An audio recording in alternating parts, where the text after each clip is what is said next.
আমি ভীরু। আজ আমি আপনাদের নতুন আরেকটি গল্প শোনাব। এই গল্পের নাম বাদল রাতের মেয়েটি। অনেকদিন আগের কথা। তখন আমি আমার নানির বাড়িতে থাকতাম। আমার নানির বাড়ি ছিল সিংহের চর নামক একটি গ্রামে। যদিও ওখানে তখন কোনো সিংহ বাস করত না। আগেও বাস করত কিনা আমার জানা নেই। কি কারণে এর নাম দিয়েছে তাও আমি জানি না। তবে গ্রামটি ছিল দেখার মতো। চারদিকে সবুজ গাছপালা আর পাখির কোলাহল আমাকে মুগ্ধ করে তুলত। বাঁশে চাটাই আর মাটি দিয়ে তৈরি ছিল ওখানকার বাড়ি ঘরগুলো, যা এখনকার দিনে খুব বেশি একটা দেখা যায় না। তার পাশ দিয়েই বয়ে গেছে একটি নদী। গ্রামের অনেক লোকজন এখানে জাল ফেলে মাছ ধরে। মাঝে মাঝে আমিও এই নদীতে এসে মাছ ধরতাম, কারণ নদীর মাছগুলো ছিল খুবই সুস্বাদু। একদিন আমি সারাদিন মাছ ধরি আর আমার শরীর ক্লান্ত হয়ে পড়ে। তাই আমি কোথাও না গিয়ে সন্ধ্যা রাতেই ঘুমিয়ে পড়ি।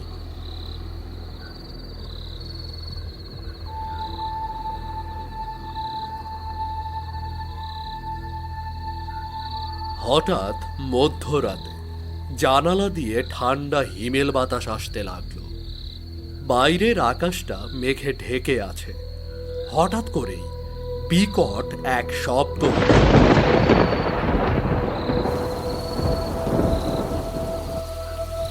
ওই শব্দে আমার ঘুম ভেঙে যায়। আমি তাকিয়ে দেখি বাইরে ঝড়ঝড় করে বৃষ্টি হচ্ছে। আরে বাইরে দেখি বৃষ্টি শুরু হইছে। কি ঠান্ডা সমসমে পরিবেশ। জানালার পাশে দাঁড়াইলে মনে হয় পরিবেশটা আরো ভালো করে উপভোগ করতে পারবো। চাই জানলার পাশে গিয়া একটু দাঁড়াই।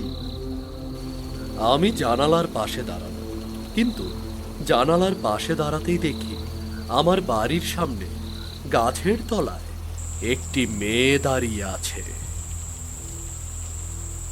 কি ব্যাপার, এত রাইতে গাছের তলায় বসে নামাইয়া মানুষ দাঁড়াই আছে? কোনো বিপদ হইল নাকি? না, ভালো কইরা দেখি তো আগে। আমি আবার ভালো করে তাকিয়ে দেখলাম। না, এবার আমি স্পষ্ট দেখতে পাচ্ছি মেয়েটি একা একা ওই গাছের তলায় দাঁড়িয়ে বৃষ্টিতে ভিজছে। তাই আমি আর দেরি না করে ঘরে থেকে ছাতাটা নিয়ে বাইরে বেরিয়ে এলাম। কি গো, তোমার বাড়ি কই? আগে তো তোমার এই গ্রামে দেখি নাই। তা বৃষ্টিতে ভিজতাছো কেন? ঠান্ডা লাইকে জড়াইবো তো। এই গ্রাম থেকে ৮-১০ গ্রামের পরে আমার গ্রাম। আমি ওই গ্রামে থাকি। আমার বান্ধবীর বিয়ে ছিল আজ এই গ্রামের পরের গ্রামে। আমরা সবাই মিলে বিয়ের দাওয়াত খেতে আসি ওখানে।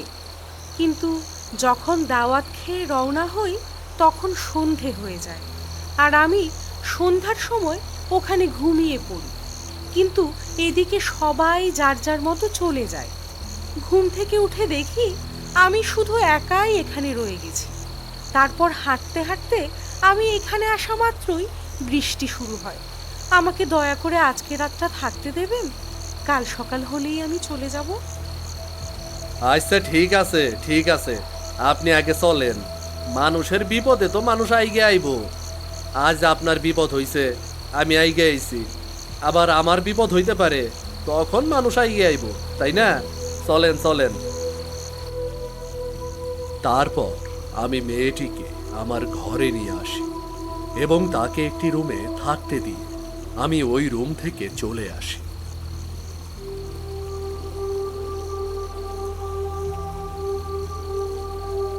আমি আমার রুমে এসে আবার শুয়ে পড়ি, কিন্তু কিছুতেই ঘুম আসছিল না। এত রাতে এই বৃষ্টির মাঝে একটা অচেনা মেয়ে মানুষ ঘরে এনে থাকতে দিলাম। মনটা কেমন জানি ছটফট করছে। মেয়েটা কি আসলেই বিপদে পড়েছে? এ সমস্ত কথা ভাবতে ভাবতে আরো বেশ কিছু সময় কেটে গেল। হঠাৎ করে মেয়েটির রুম থেকে হাসির শব্দ আসতে লাগলো। আমি বিছানা থেকে উঠে বসলাম।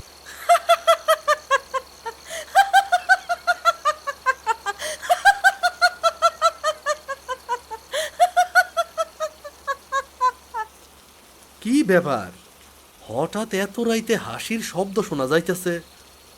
মনে হয় ওই মাইয়াটার রুম থেকেই আসতেছে। কিন্তু মাইয়াটা কি পাগল হইল নাকি? যাই তো একবার দেখে আসি। আমি হাঁটতে হাঁটতে মেয়েটির রুমে গেলাম।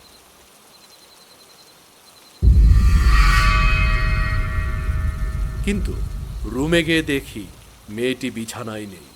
আমি অবাক হয়ে গেলাম। তারপর আবার ওই হাসির শব্দ আমার কানে আসতে লাগলো।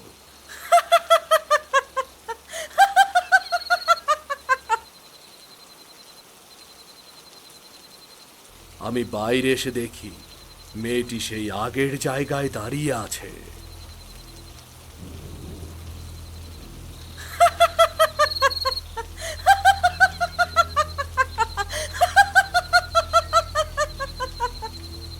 মেয়েটি হাসতে হাসতে এক ভয়ানক রূপ ধারণ করল।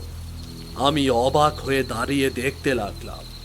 আমার হাত পাগুলো মনে হচ্ছে একেবারে অবশ হয়ে যাচ্ছে। আমার সাথে এসব কি হচ্ছে? এসব দেখতে দেখতে মেয়েটির দু চোখ লাল হয়ে গেল, আর মুখ দিয়ে বেরোতে লাগলো লম্বা লম্বা দাঁত। ঠিক তখন আমি কি করব বুঝে উঠতে পারছিলাম না। তখন মেয়েটি বলে উঠল, ভয় পাস নে, আমি তোর কোনো ক্ষতি করব না।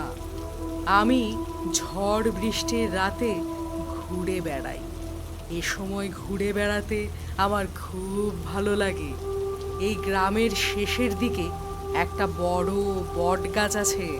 আমি ওই বট গাছেই থাকি। প্রতি রাতেই আমি ওই বট গাছ থেকে বাইরে বেরিয়ে আসি, আর রাতের বেলায় এভাবেই ঘুরে বেড়াই। কিন্তু আমি তো আপনার কোনো ক্ষতি করি নাই, তাইলে আপনি আমার পেছন নিছেন কেন? আমি যখন এখান দিয়ে যাচ্ছিলাম তখন এখানকার পরিবেশটা আমার খুব ভালো লাগে। তাই আমি ভাবলাম এখানে বেশ কিছুটা সময় কাটিয়ে যাই। কিন্তু বেশ কিছুক্ষণ থাকার পর আমার ভালো লাগতে শুরু করে। আর ঠিক তখনই তুই আমার সামনে এসে হাজির হোস, আর আমিও তোর সাথে কথা বলতে বলতে তোর ঘরে ঢুকে যাই। কিন্তু তোর ঘরে কিছুক্ষণ থাকার পর আর ভালো লাগছিল না, তাই আমি আবার তোর ঘর ছেড়ে বাইরে বেরিয়ে আসি। সারা রাত ধরে আমার সাথে এই সব ঘটনা ঘটতে থাকে, আর আমাদের এই সব কথা চলতে থাকে। ধীরে ধীরে রাতটা গভীরতা পেরিয়ে শেষের দিকে চলে এসেছে। আমি বললাম, আসলেই তুমি অনেক ভালো। তা না হইলে এতক্ষণে তো লাশ হয়ে যাওয়ার কথা। রাত তো প্রায় শেষের দিকে, তুমি এখন কি করবা? হ্যাঁ, রাত ফুরাতে আর বেশি সময় বাকি নেই। আমাকে এখনই এখান থেকে চলে যেতে হবে। তুই যা, তোর ঘরে ফিরে যা। আর শোন, আজকের রাতে তোর সাথে ঘটে যাওয়া ঘটনা তুই কারো সাথে বলতে পারবি না। আর যদি বলিস তাহলে মনে রাখিস তোর অনেক বড় ক্ষতি হয়ে যাবে। না না না, আমি এই ঘটনা আর কাউরে কমু না। দয়া কইরা আমার কোনো ক্ষতি কইরো না। আজকের পর থেকে এই ঘটনা আমি মনেই করবো না। আমি এই কথাটি বলার পর মেয়েটি নিমেষেই কোথাও যেন উধাও হয়ে গেল। আমি এদিক ওদিক তাকিয়ে দেখতে লাগলাম, কিন্তু না, কোথাও দেখা গেল না তাকে। আজ বড্ড বাঁচা বেঁচে গেছি। সত্যিই ওই মেয়েটি ভূত হলেও অনেক ভালো, কারো কোনো ক্ষতি করে না। আজ বুঝতে পেলাম আমরা মানুষ জাতির ভেতরে যেমন ভালো মন্দ রয়েছে, ঠিক তেমনি অন্যান্য জাতির ভেতরেও ভালো মন্দ রয়েছে।